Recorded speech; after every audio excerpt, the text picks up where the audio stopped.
The Haunted Man and the Ghost's Bargain by Charles Dickens. Chapter 3. The Gift Reversed. Night was still heavy in the sky. On open plains, from hilltops, and from the decks of solitary ships at sea, a distant, low-lying line that promised by and by to change to light was visible in the dim horizon. But its promise was remote and doubtful, and the moon was striving with the night clouds busily. The shadows upon Redlaw's mind succeeded thick and fast to one another, and obscured its light as the night clouds hovered between the moon and earth, and kept the latter veiled in darkness. Fitful and uncertain as the shadows which the night clouds cast were their concealments from him, and then perfect revelations to him, and, like the night clouds still, if the clear light broke forth for a moment, it was only that they might sweep over it, and make the darkness deeper than before.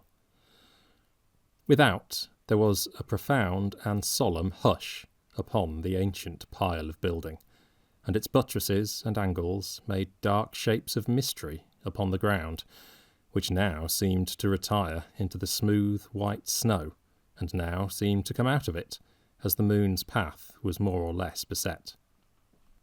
Within, the chemist's room was indistinct and murky. By the light of the expiring lamp, a ghostly silence had succeeded to the knocking and the voice outside. Nothing was audible but, now and then, a low sound among the whitened ashes of the fire, as of its yielding up its last breath. Before it, on the ground, the boy lay fast asleep. In his chair, the chemist sat, as he had sat there since the calling at his door had ceased, like a man turned to stone. At such a time, the Christmas music he had heard before began to play. He listened to it at first, as he had listened in the churchyard, but presently, it playing still, and being borne towards him on the night air, in a low, sweet, melancholy strain, he rose and stood stretching his hands about him, as if there were some friend approaching within his reach, on whom his desolate touch might rest yet do no harm. As he did this, his face became less fixed and wondering. A gentle trembling came upon him, and at last his eyes filled with tears, and he put his hands before them and bowed his head.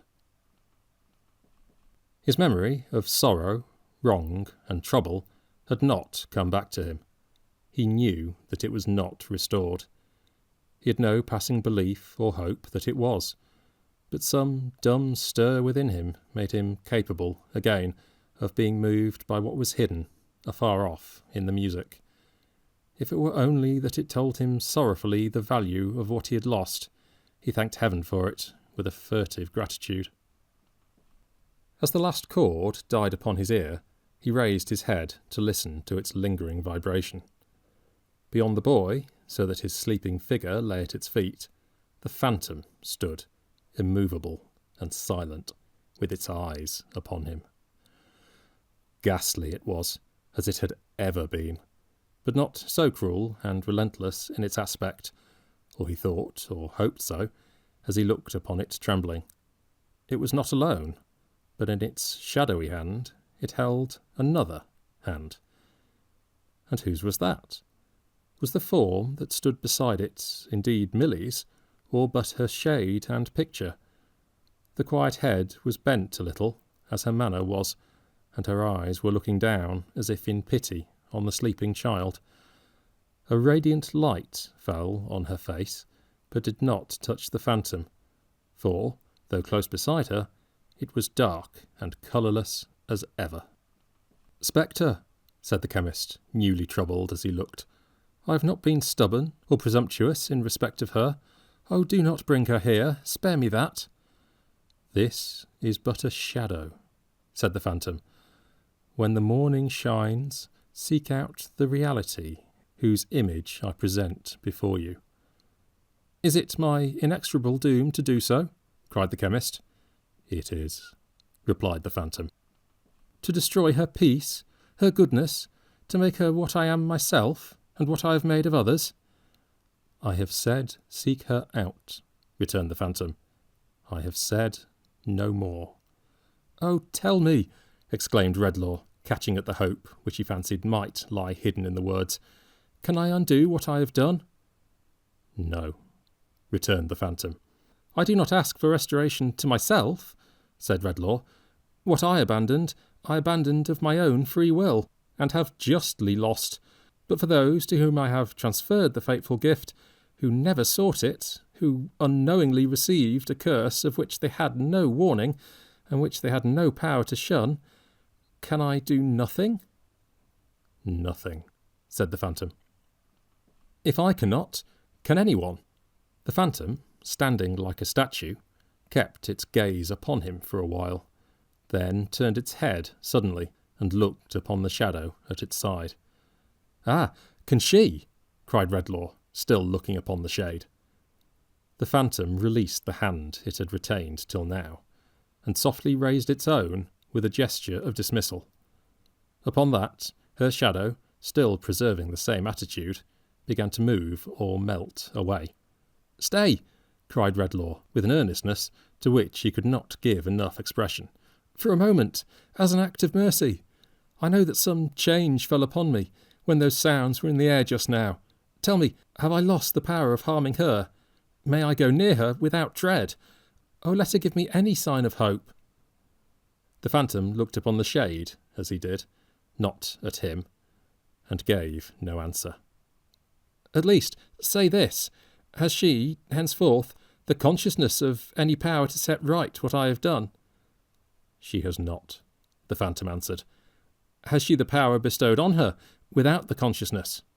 The phantom answered, Seek her out. And her shadow slowly vanished. They were face to face again, and looking on each other as intently and awfully as at the time of the bestowal of the gift, across the boy who still lay on the ground between them, at the phantom's feet. Terrible instructor, said the chemist, sinking on his knees before it in an attitude of supplication, by whom I was renounced, but by whom I am revisited, in which, and in whose milder aspect, I would fain believe I have a gleam of hope.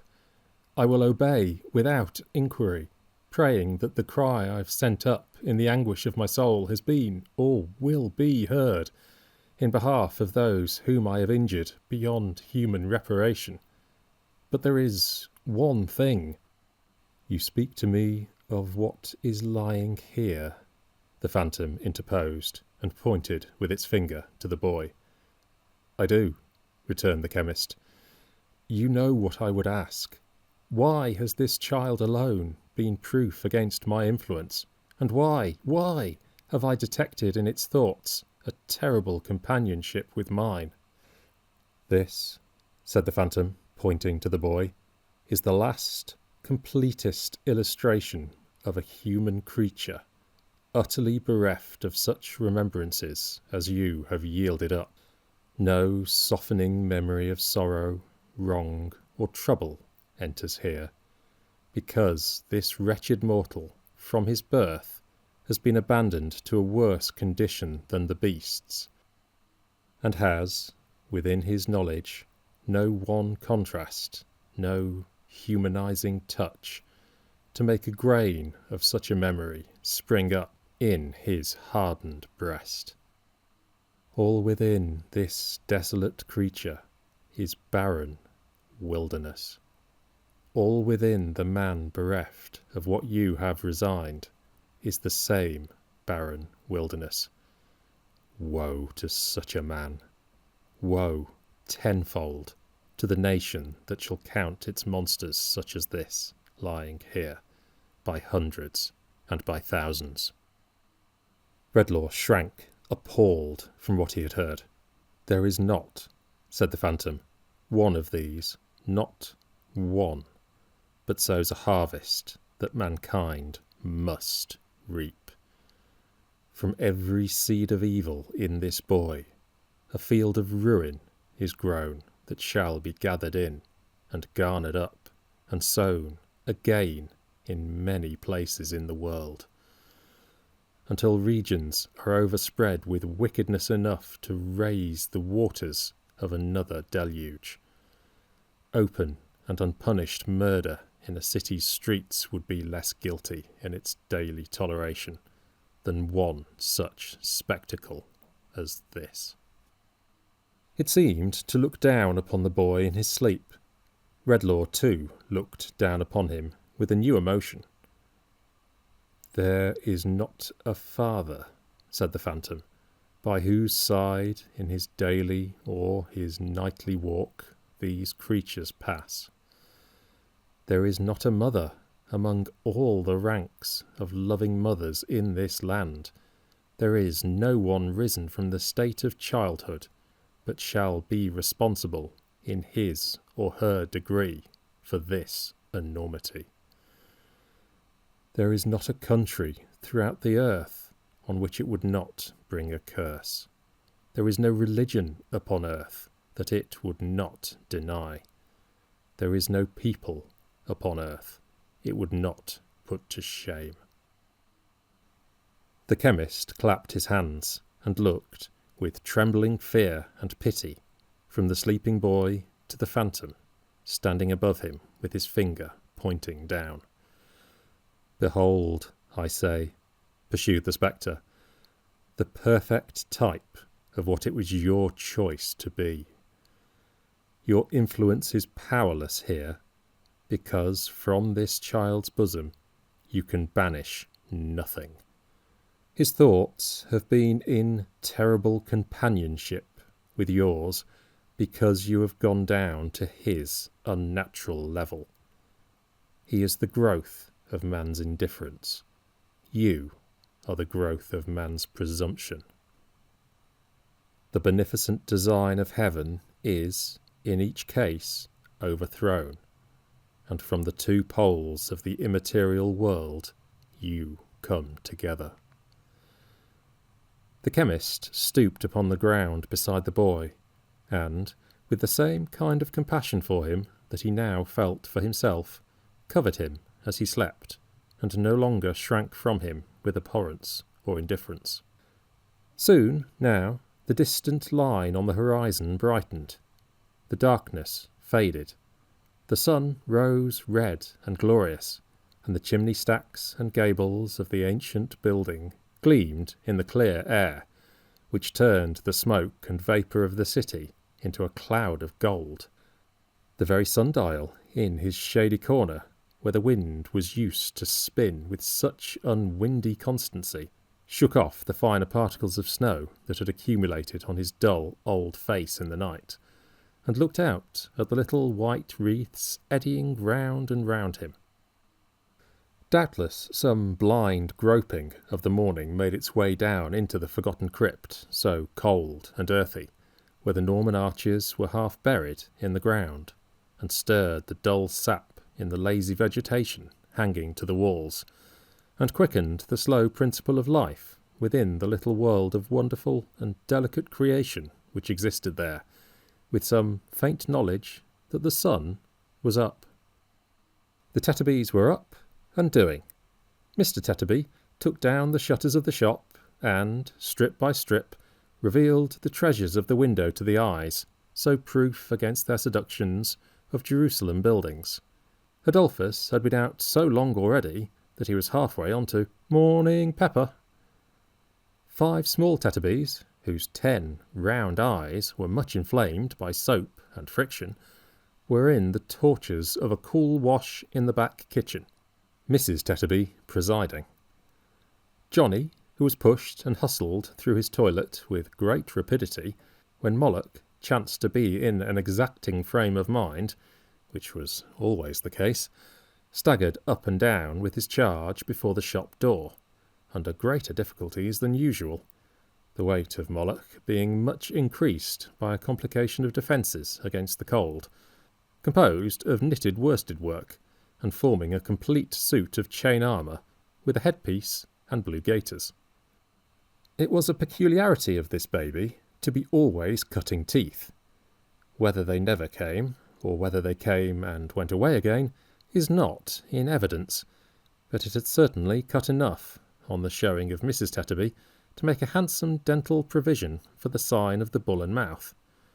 All sorts of objects were impressed for the rubbing of its gums, notwithstanding that it always carried, dangling at its waist, which was immediately under its chin, a bone ring, large enough to have represented the rosary of a young nun.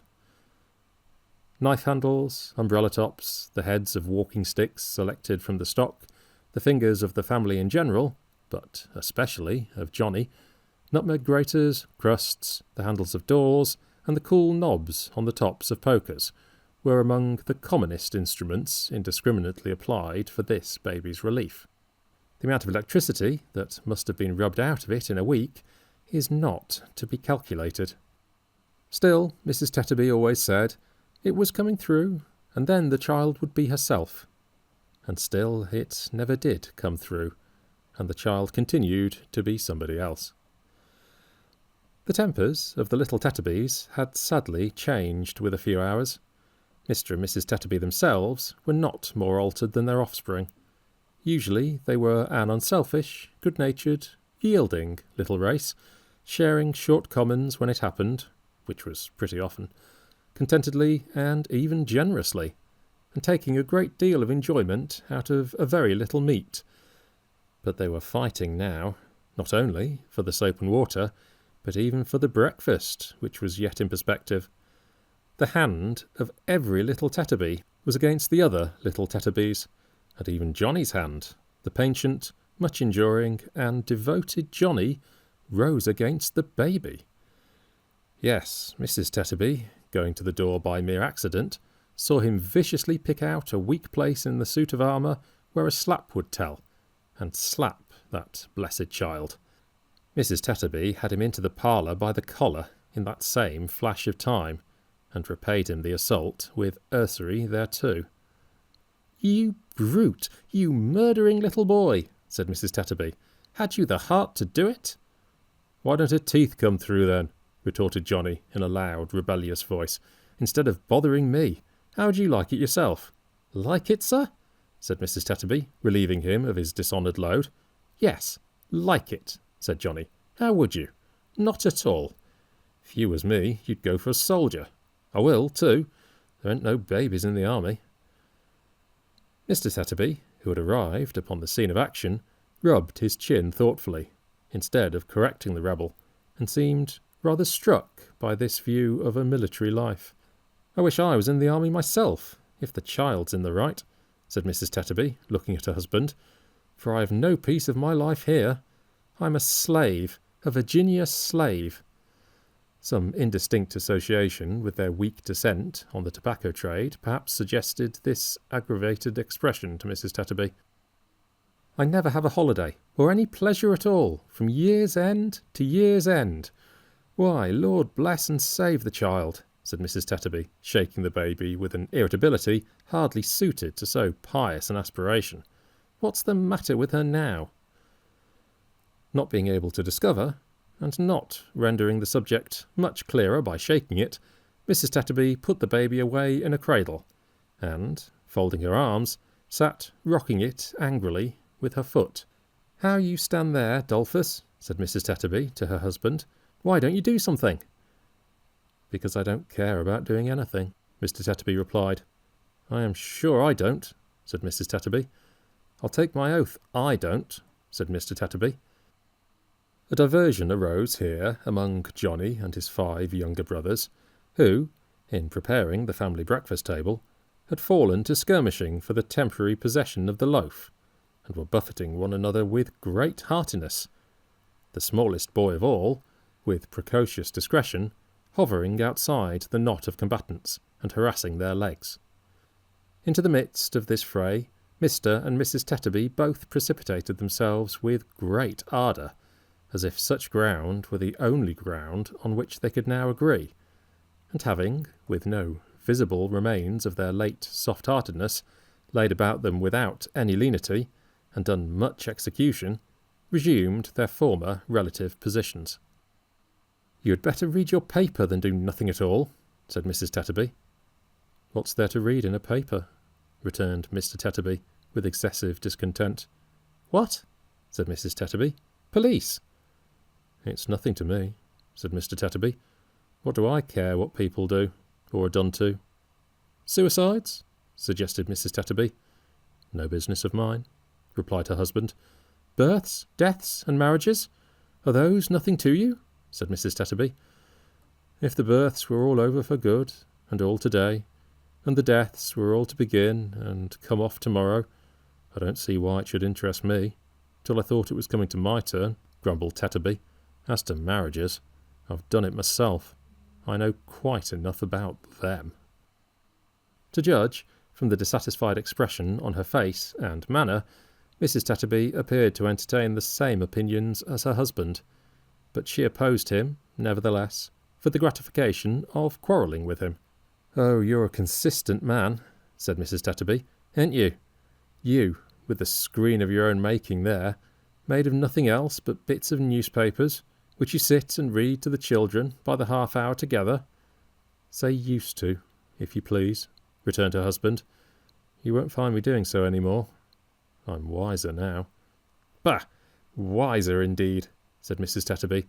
"Are you better?" The question sounded some discordant note in Mr. Tetterby's breast. He ruminated dejectedly, and passed his hand across and across his forehead. "Better?" murmured Mr. Tetterby. "I don't know as any of us are better, or happier either. Better, is it?" He turned to the screen and traced about it with his finger until he found a certain paragraph of which he was in quest. "This used to be one of the family favourites, I recollect," said Tetterby in a forlorn and stupid way, "and used to draw tears from the children and make 'em good. If there was any little bickering or discontent among 'em, next to the story of the robin redbreasts in the wood, melancholy case of destitution.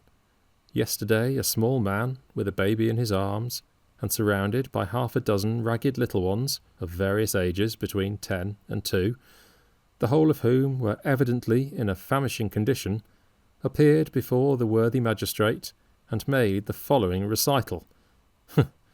"I don't understand it, I'm sure," said Mr. Tetterby. "I don't see what it has got to do with us." "How old and shabby he looks," said Mrs. Tetterby, watching him. "I never saw such a change in a man. Ah, dear me, dear me, dear me. It was a sacrifice." "What was a sacrifice?" her husband sourly inquired. Mrs. Tetterby shook her head, and without replying in words, raised a complete sea-storm about the baby by her violent agitation of the cradle. "If you mean your marriage was a sacrifice, my good woman," said her husband. "I do mean it," said his wife. "Why, then I mean to say," pursued Mr. Tetterby, as sulkily and surlily as she, "that there are two sides to that affair, and that I was the sacrifice, and that I wish the sacrifice hadn't been accepted." "I wish it hadn't, Tetterby, with all my heart and soul, I do assure you," said his wife. "You can't wish it more than I do, Tetterby." "I don't know what I saw in her," muttered the newsman.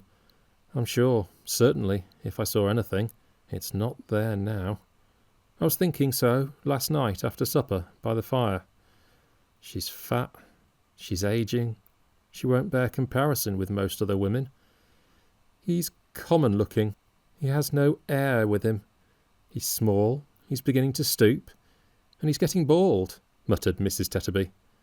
"I must have been half out of my mind when I did it," muttered Mr. Tetterby. "My senses must have forsook me. That's the only way in which I can explain it to myself," said Mrs. Tetterby with elaboration. In this mood they sat down to breakfast. The little Tetterbys were not habituated to regard that meal in the light of a sedentary occupation, but discussed it as a dance or trot, rather resembling a savage ceremony, in the occasional shrill whoops and brandishings of bread and butter with which it was accompanied, as well as in the intricate filings off into the street and back again, and the hoppings up and down the doorsteps, which were incidental to the performance. In the present instance, the contentions between these Tetterby children for the milk and water jug, common to all, which stood upon the table, presented so lamentable an instance of angry passions risen very high indeed, that it was an outrage on the memory of Dr. Watts. It was not until Mr. Tetterby had driven the whole herd out at the front door that a moment's peace was secured, and even that was broken by the discovery that Johnny had surreptitiously come back, and was at that instant choking in the jug like a ventriloquist in his indecent and rapacious haste. "These children will be the death of me at last," said Mrs. Tetterby, after banishing the culprit, "and the sooner the better, I think. Poor people," said Mr. Tetterby, "ought not to have children at all. They give us no pleasure." He was at that moment taking up the cup which Mrs. Tetterby had rudely pushed towards him, and Mrs. Tetterby was lifting her own cup to her lips, when they both stopped, as if they were transfixed. "Here, mother, father," cried Johnny, running into the room. "Here's Mrs. William coming down the street." And if ever, since the world began, a young boy took a baby from a cradle with the care of an old nurse, and hushed and soothed it tenderly, and tottered away with it cheerfully, Johnny was that boy, and Moloch was that baby, as they went out together. Mr. Tetterby put down his cup. Mrs. Tetterby put down her cup. Mr. Tetterby rubbed his forehead. Mrs. Tetterby rubbed hers.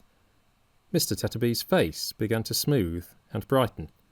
Mrs. Tetterby's began to smooth and brighten. "Why, Lord forgive me," said Mr. Tetterby to himself. "What evil tempers have I been giving way to? What has been the matter here? How could I ever treat him ill again, after all I said and felt last night?" sobbed Mrs. Tetterby, with her apron to her eyes. "Am I a brute?" said Mr. Tetterby. "Or is there any good in me at all? Sophia, my little woman." "Dolphus, dear," returned his wife. I've been in a state of mind," said Mr. Tetterby, "that I can't bear to think of, Sophie."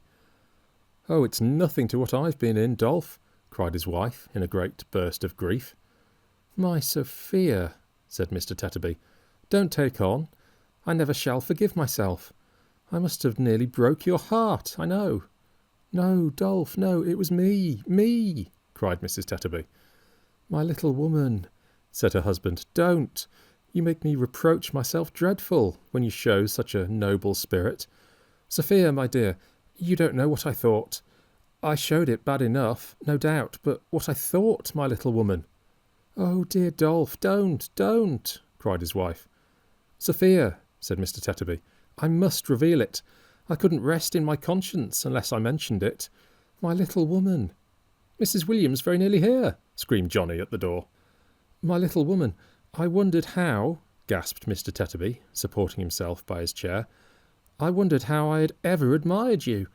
I forgot the precious children you have brought about me, and thought you didn't look as slim as I could wish. I never gave a recollection," said Mr. Tetterby, with severe self-accusation, "to the cares you've had as my wife, and along of me and mine, when you might have had hardly any with another man, who got on better and was luckier than me. Anybody might have found such a man easily, I am sure. And I quarrelled with you for having aged a little in the rough years you have lightened for me. Can you believe it, my little woman?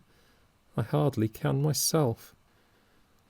Mrs. Tetterby, in a whirlwind of laughing and crying, caught his face within her hands and held it there. "Oh, Dolph," she cried, "I am so happy that you thought so. I am so grateful that you thought so, for I thought that you were common-looking, Dolph. And so you are, my dear, and may you be the commonest of all the sights in my eyes, till you close them with your own good hands. I thought that you were small, and so you are, and I'll make much of you because you are, and more of you because I love my husband.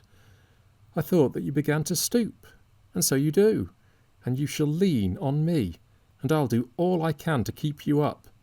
I thought there was no air about you, but there is, and it's the air of home, and that's the purest and the best there is, and God bless home once more, and all belonging to it, Dolph." "Hurrah, here's Mrs. William," cried Johnny. And she was, and all the children with her. And so she came in. They kissed her, and kissed one another, and kissed the baby, and kissed their father and mother, and then ran back and flocked and danced about her, trooping on with her in triumph. Mr. and Mrs. Tetterby were not a bit behindhand in the warmth of their reception. They were as much attracted to her as the children were. They ran towards her, kissed her hands, pressed round her, could not receive her ardently or enthusiastically enough. She came among them like the spirit of all goodness, affection, gentle consideration, love, and domesticity. "What? Are you all so glad to see me too, this bright Christmas morning?" said Milly, clapping her hands in a pleasant wonder. "Oh dear, how delightful this is!" More shouting from the children, more kissing, more trooping round her, more happiness, more love, more joy, more honour, on all sides, than she could bear. "Oh dear," said Milly, "what delicious tears you make me shed! How can I ever have deserved this? What have I done to be so loved?" "Who can help it?" cried Mr. Tetterby. "Who can help it?" cried Mrs. Tetterby. "Who can help it?" echoed the children, in a joyful chorus. And they danced and trooped about her again, and clung to her, and laid their rosy faces against her dress, and kissed and fondled it, and could not fondle it, or her, enough. "I never was so moved," said Milly, drying her eyes, "as I have been this morning. I must tell you, as soon as I can speak, Mr. Redlaw came to me at sunrise, and with a tenderness in his manner, more as if I had been his darling daughter than myself, implored me to go with him to where William's brother George is lying ill. We went together, and all the way along he was so kind and so subdued, and seemed to put such trust and hope in me, that I could not help crying with pleasure. When we got to the house, we met a woman at the door. Somebody had bruised and hurt her, I am afraid, who caught me by the hand and blessed me as I passed." "She was right," said Mr. Tetterby. Mrs. Tetterby said she was right. All the children cried out that she was right. "Ah, but there's more than that," said Milly. "When we got upstairs, into the room, the sick man, who had laid for hours in a state from which no effort could rouse him, rose up in his bed, and, bursting into tears, stretched out his arms to me, and said that he had led a misspent life, but that he was truly repentant now, in his sorrow for the past, which was all as plain to him as a great prospect, from which a dense black cloud had cleared away, and that he entreated me to ask his poor old father for his pardon and his blessing, and to say a prayer beside his bed. And when I did so, Mr. Redlaw joined in it so fervently, and then so thanked me, and thanked heaven, that my heart quite overflowed, and I could have done nothing but sob and cry, if the sick man had not begged me to sit down by him, which made me quiet, of course. As I sat there, he held my hand in his until he sank in a doze, and even then, when I withdrew my hand to leave him to come here, which Mr. Redlaw was very earnest indeed in wishing me to do, his hand felt for mine, so that someone else was obliged to take my place and make believe to give him my hand back. Oh dear, said Milly, sobbing. How thankful and how happy I should feel, and do feel, for all this. While she was speaking, Redlaw had come in, and, after pausing for a moment to observe the group of which she was the centre, had silently ascended the stairs. Upon those stairs he now appeared again, remaining there while the young student passed him and came running down. "Kind nurse, gentlest, best of creatures," he said, falling on his knee to her and catching at her hand, "forgive my cruel ingratitude." Oh dear, cried Milly innocently. Here's another of them. Oh dear, here's someone else who likes me. What shall I ever do? The guileless, simple way in which she said it, and in which she put her hands before her eyes and wept for very happiness, was as touching as it was delightful. I was not myself, he said. I don't know what it was. It was some consequence of my disorder, perhaps. I was mad, but I am so no longer. Almost as I speak, I am restored. I heard the children crying out your name, and the shade passed from me at the very sound of it. Oh, don't weep, dear Milly. If you could read my heart, and only knew with what affection and what grateful homage it is glowing, you would not let me see you weep. It is such deep reproach." "No, no," said Milly. "It's not that. It's not indeed. It's joy. It's wonder that you should think it necessary to ask me to forgive so little, and yet it's pleasure that you do." "And will you come again? And will you finish the little curtain?" "No," said Milly, drying her eyes and shaking her head. "You won't care for my needlework now." "Is it forgiving me to say that?" She beckoned him aside and whispered in his ear, "There is news from your home, Mr. Edmund." "News? How?" "Either you're not writing when you were very ill, or the change in your handwriting when you began to be better created some suspicion of the truth, however that is. But you're sure you'll not be the worse for any news if it's not bad news?" "Sure." "Then there's someone come," said Milly. "My mother?" asked the student, glancing round involuntarily towards Redlaw, who had come down from the stairs. "Hush, no," said Milly. "It can be no one else." "Indeed," said Milly. "Are you sure?" "It is not." Before he could say more, she put her hand upon his mouth. "Yes, it is," said Milly. "The young lady, she is very like the miniature, Mr. Edmund, but she is prettier, was too unhappy to rest without satisfying her doubts, and came up last night with a little servant maid. As you always dated your letters from the college, she came there, and before I saw Mr. Redlaw this morning, I saw her. She likes me too," said Milly. "Oh dear, that's another." "This morning? Where is she now?" "Why, she is now," said Milly, advancing her lips to his ear, "in my little parlour in the lodge, and waiting to see you." He pressed her hand, and was darting off, but she detained him. "Mr. Redlaw is much altered, and has told me this morning that his memory is impaired. Be very considerate to him, Mr. Edmund. He needs that from us all." The young man assured her by a look that her caution was not ill bestowed, and as he passed the chemist on his way out, bent respectfully and with an obvious interest before him. Redlaw returned the salutation courteously, and even humbly, and looked after him as he passed on. He drooped his head upon his hand too, as trying to reawaken something he had lost, but it was gone. The abiding change that had come upon him since the influence of the music and the phantom's reappearance was that now he truly felt how much he had lost, and could compassionate his own condition and contrast it clearly with the natural state of those who were around him. In this, an interest in those who were around him was revived, and a meek, submissive sense of his calamity was bred, resembling that which sometimes obtains in age, when its mental powers are weakened, without insensibility or sullenness being added to the list of its infirmities. He was conscious that, as he redeemed, through Milly, more and more of the evil he had done, and as he was more and more with her, this change ripened itself within him.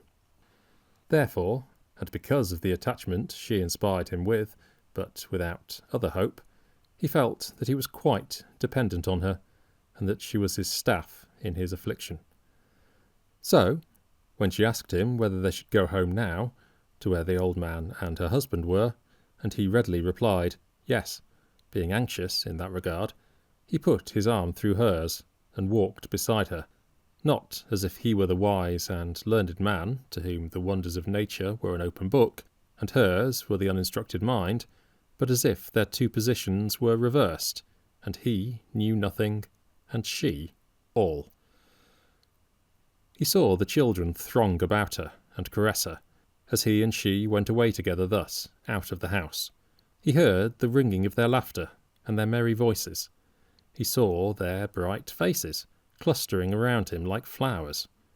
He witnessed the renewed contentment and affection of their parents. He breathed the simple air of their poor home, restored to its tranquillity. He thought of the unwholesome blight he had shed upon it, and might, but for her, have been diffusing then, and perhaps it is no wonder that he walked submissively beside her, and drew her gentle bosom nearer to his own. When they arrived at the lodge, the old man was sitting in his chair in the chimney corner, with his eyes fixed on the ground, and his son was leaning against the opposite side of the fireplace, looking at him. As she came in at the door, both started and turned round towards her, and a radiant change came upon their faces.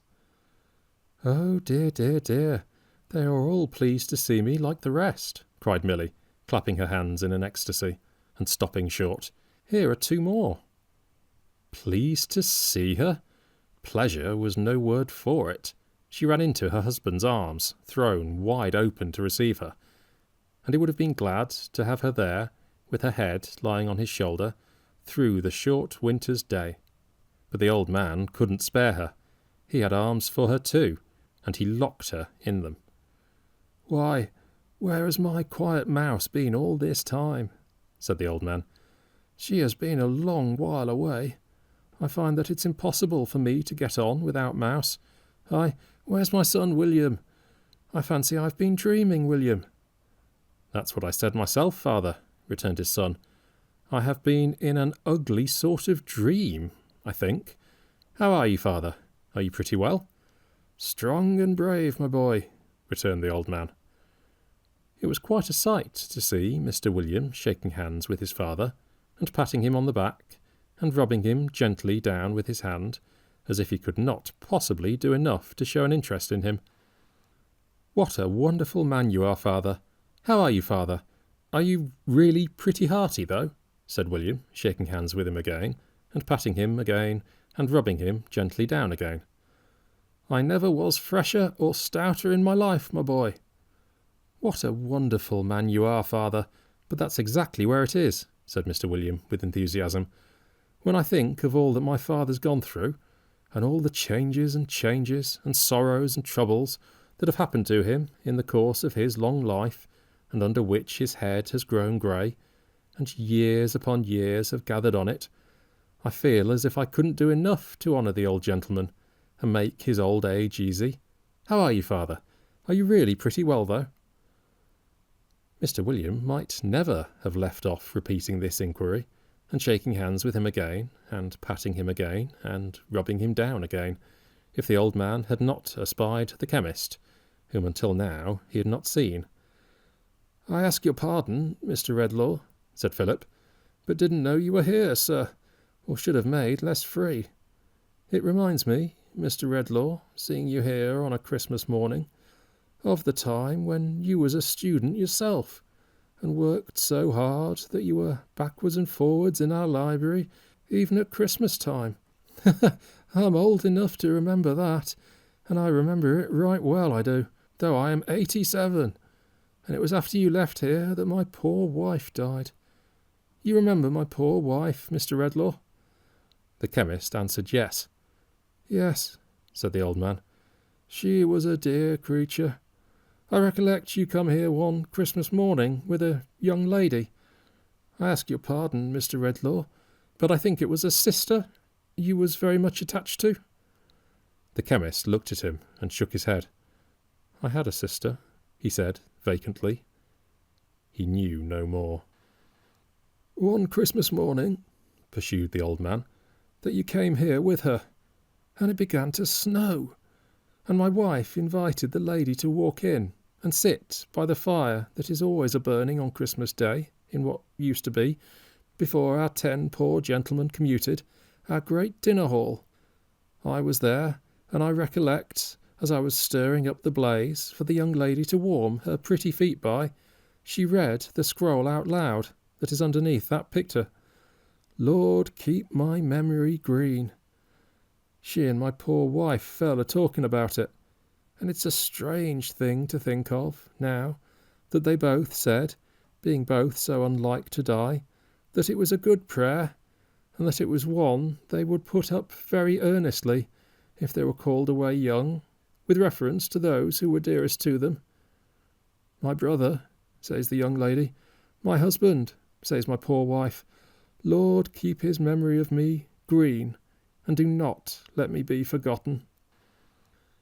Tears more painful and more bitter than he had ever shed in all his life coursed down Redlaw's face. Philip, fully occupied in recalling his story, had not observed him until now, nor Milly's anxiety that he should not proceed. "Philip," said Redlaw, laying his hand upon his arm, "I am a stricken man, on whom the hand of Providence has fallen heavily, although deservedly. You speak to me, my friend, of what I cannot follow. My memory is gone." "Merciful power!" cried the old man. "I have lost my memory of sorrow, wrong, and trouble," said the chemist, "and with that I have lost all man would remember." To see old Philip's pity for him, to see him wheel his own great chair for him to rest in, and look down upon him with a solemn sense of his bereavement, was to know, in some degree, how precious to old age such recollections are. The boy came running in, and ran to Milly. "Here's the man," he said, "in the other room. I don't want him." "What man does he mean?" asked Mr. William. "Hush," said Milly. Obedient to a sign from her, he and his old father softly withdrew. As they went out, unnoticed, Redlaw beckoned to the boy to come to him. "I like the woman best," he answered, holding to her skirts. "You are right," said Redlaw with a faint smile, "but you needn't fear to come to me. I am gentler than I was. Of all the world to you, poor child." The boy still held back at first, but yielding little by little to her urging, he consented to approach, and even to sit down at his feet. As Redlaw laid his hand upon the shoulder of the child, looking on him with compassion and a fellow feeling, he put out his other hand to Milly. She stooped down on that side of him, so that she could look into his face, and, after silence, said, "Mr. Redlaw, may I speak to you?" "Yes," he answered, fixing his eyes upon her. "Your voice and music are the same to me. May I ask you something?" "What you will." "Do you remember what I said when I knocked at your door last night, about one who was your friend once, and who stood on the verge of destruction?" "Yes, I remember," he said, with some hesitation. "Do you understand it?" He smoothed the boy's hair, looking at her fixedly the while, and shook his head. "This person," said Milly, in her clear, soft voice, which her mild eyes, looking at him, made clearer and softer, "I found soon afterwards. I went back to the house, and, with heaven's help, traced him. I was not too soon, a very little, and I should have been too late." He took his hand from the boy, and laying it on the back of that hand of hers, whose timid and yet earnest touch addressed him no less appealingly than her voice and eyes, looked more intently on her. "He is the father of Mr. Edmund, the young gentleman we saw just now. His real name is Longford." "You recollect the name?" "I recollect the name." "And the man?" "No, not the man." "Did he ever wrong me?" "Yes." "Ah, then it's hopeless, hopeless." He shook his head, and softly beat upon the hand he held, as though mutely asking her commiseration. "I did not go to Mr. Edmund last night," said Milly. "You will listen to me just the same as if you did remember all." "To every syllable you say." "Both because I did not know then that this really was his father, and because I was fearful of the effect of such intelligence upon him after his illness, if it should be. Since I have known who this person is, I have not gone either, but that is for another reason. He has long been separated from his wife and son, has been a stranger to his home almost from his son's infancy, I learn from him, and has abandoned and deserted what he should have held most dear. In all that time he has been falling from the state of a gentleman, more and more, until she rose up hastily, and going out for a moment, returned, accompanied by the wreck that Redlaw had beheld last night. "Do you know me?" asked the chemist. "I should be glad," returned the other, "and that is an unwanted word for me to use, if I could answer no." The chemist looked at the man, standing in self-abasement and degradation before him, and would have looked longer in an ineffectual struggle for enlightenment, but that Milly resumed her late position by his side, and attracted his attentive gaze to her own face. "See how low he is sunk, how lost he is," she whispered, stretching out her arm towards him, without looking from the chemist's face. "If you could remember all that is connected with him, do you not think it would move your pity to reflect that one you ever loved, do not let us mind how long ago, or in what belief that he has forfeited, should come to this?" "I hope it would," he answered. "I believe it would." His eyes wandered to the figure standing near the door, but came back speedily to her, on whom he gazed intently, as if he strove to learn some lesson from every tone of her voice and every beam of her eyes. "I have no learning, and you have much," said Milly. "I am not used to think, and you are always thinking. May I tell you why it seems to me a good thing for us to remember wrong that has been done us?" "Yes." "That we may forgive it."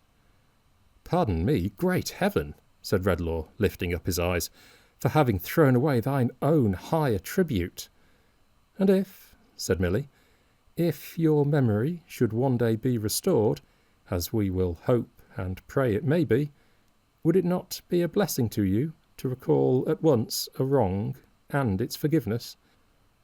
He looked at the figure by the door, and fastened his attentive eyes on her again. A ray of clearer light appeared to him to shine into his mind from her bright face. He cannot go to his abandoned home.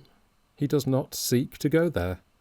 He knows that he could only carry shame and trouble to those he has so cruelly neglected, and that the best reparation he can make them now is to avoid them. A very little money, carefully bestowed, would remove him to some distant place, where he might live and do no wrong, and make such atonement as is left within his power for the wrong he has done. To the unfortunate lady, who is his wife, and to his son, this would be the best and kindest boon that their best friend could give them, one too that they need never know of, and to him, shattered in reputation, mind, and body, it might be salvation. He took her head between his hands and kissed it, and said, "It shall be done. I trust to you to do it for me, now and secretly, and to tell him that I would forgive him, if I were so happy as to know for what." As she rose and turned her beaming face towards the fallen man, implying that her mediation had been successful, he advanced a step, and without raising his eyes, addressed himself to Redlaw. "You are so generous," he said. "You ever were, that you will try to banish your rising sense of retribution in the spectacle that is before you.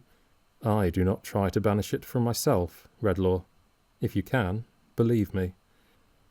The chemist entreated Milly, by a gesture, to come nearer to him, and, as he listened, looked in her face, as if to find in it the clue to what he heard. "I am too decayed a wretch to make professions. I recollect my own career too well to array any such before you, but that, from the day on which I made my first step downward, in dealing falsely by you, I have gone down with a certain, steady, doomed progression. That I say." Redlaw, keeping her close at his side, turned his face towards the speaker, and there was sorrow in it. Something like mournful recognition, too. "I might have been another man. My life might have been another life. if I had avoided that first fatal step? I don't know that it would have been. I claim nothing for the possibility. Your sister is at rest, and better than she could have been with me, if I had continued even what you thought me, even what I once supposed myself to be. Redlaw made a hasty motion with his hand, as if he would have put that subject on one side. I speak, the other went on, like a man taken from the grave. I should have made my own grave last night, had it not been for this blessed hand. Oh dear, he likes me too, sobbed Milly under her breath. That's another. I could not have put myself in your way last night, even for bread. But today, my recollection of what has been is so strongly stirred, and is presented to me, I don't know how, so vividly, that I've dared to come at her suggestion, and to take your bounty, and to thank you for it, and to beg you, Redlaw, in your dying hour, to be as merciful to me in your thoughts as you are in your deeds. He turned towards the door, and stopped a moment on his way forth. I hope my son may interest you, for his mother's sake. I hope he may deserve to do so. Unless my life should be preserved a long time, and I should know that I have not misused your aid, I shall never look upon him more. Going out, he raised his eyes to Redlaw for the first time. Redlaw, whose steadfast gaze was fixed upon him, dreamily held out his hand. He returned and touched it, little more, with both his own, and bending down his head, went slowly out. In the few moments that elapsed, while Milly silently took him to the gate, the chemist dropped into his chair, and covered his face with his hands. Seeing him thus, when she came back, accompanied by her husband and his father, who were both greatly concerned for him, she avoided disturbing him, or permitting him to be disturbed, and kneeled down near the chair to put some warm clothing on the boy. "That's exactly where it is. That's what I always say, father," exclaimed her admiring husband. "There's a motherly feeling in Mrs. William's breast that must and will have went." "Aye, aye," said the old man. "You're right. My son William's right." "It happens all for the best, Milly dear, no doubt," said Mr. William tenderly, "that we have no children of our own, and yet I sometimes wish you had one to love and cherish. Ah, little dead child, that you built such hopes upon, and that never breathed the breath of life. It has made you quiet, like, Milly." "I am very happy in the recollection of it, William dear," she answered. "I think of it every day." "I was afraid you thought of it a good deal." "Don't say afraid. It is a comfort to me. It speaks to me in so many ways. The innocent thing that never lived on earth is like an angel to me, William." "You are like an angel to father and me," said Mr. William softly. "I know that. When I think of all those hopes I built upon it, and the many times I sat and pictured to myself the little smiling face upon my bosom that never lay there, and the sweet eyes turned up to mine that never opened to the light," said Milly, "I can feel a greater tenderness, I think, for all the disappointed hopes in which there is no harm. When I see a beautiful child in its fond mother's arms, I love it all the better, thinking that my child might have been like that, and might have made my heart as proud and happy." Redlaw raised his head and looked towards her. "All through life, it seems by me," she continued, "to tell me something. For poor, neglected children, my little child pleads as if it were alive, and had a voice I knew with which to speak to me. When I hear of youth in suffering or shame, I think that my child might have come to that, perhaps, and that God took it from me in his mercy.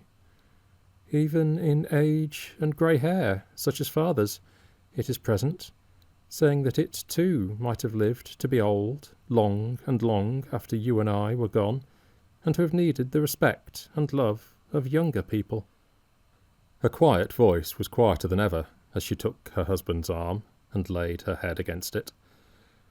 Children love me so that sometimes I half fancy, it's a silly fancy, William, that they have some way I don't know of feeling for my little child and me, and understanding why their love is precious to me. If I've been quiet since, I've been more happy, William, in 100 ways.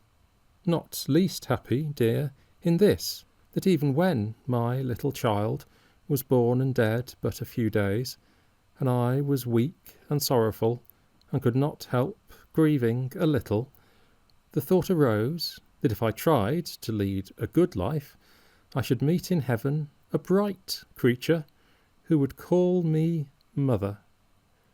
Redlaw fell upon his knees with a loud cry.